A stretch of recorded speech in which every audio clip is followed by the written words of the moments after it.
Welcome to Space to Ground, I'm Chelsea Bayarte. The International Space Station is expecting a lot of deliveries this month, both cargo and human. We kicked off this week with the delivery of tons of supplies from a resupply spacecraft, and by the end of the month, the space station will receive even more new science and supplies and see the arrival of the Crew 7 astronauts. Northrop Grumman launched its 19th resupply mission to the space station, and its Cygnus cargo freighter arrived earlier this week. The space station's crew captured a behind-the-scenes look at their point of view during Cygnus's arrival. We got us a Cygnus. Next thing, the arm will maneuver the Cygnus vehicle over to the Node 1 common berthing mechanism, and that common berthing mechanism, or CBM, will connect the vehicle, bolt it onto the space station, and then we'll get inside and take out all the cargo and supplies.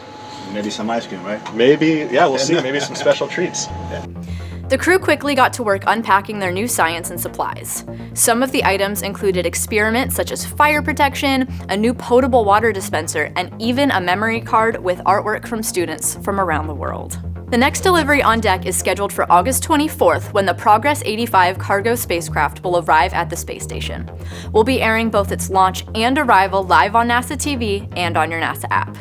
Then, just one day later, on August 25th, the excitement continues as 4 humans launch to the space station as part of NASA's SpaceX Crew 7 mission.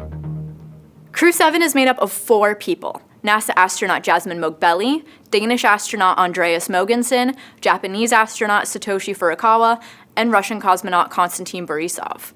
A very international crew. So, we know Crew 7 is going to space very soon, but who exactly are they? Houston We Have a Podcast has a brand new episode out right now with an exclusive interview with each crew member. So check it out and get to know them just a little bit better. Space to Ground. Earlier this week, 2 spacewalking veterans suited up and ventured outside of the space station. It was Sergei Prokopiev's 8th spacewalk and the 6th for Dmitry Petelin. During their spacewalk, the duo attached debris shields to the outside of the space station's Rassvet module and did some tests on a work platform that will be attached to the European robotic arm in the future.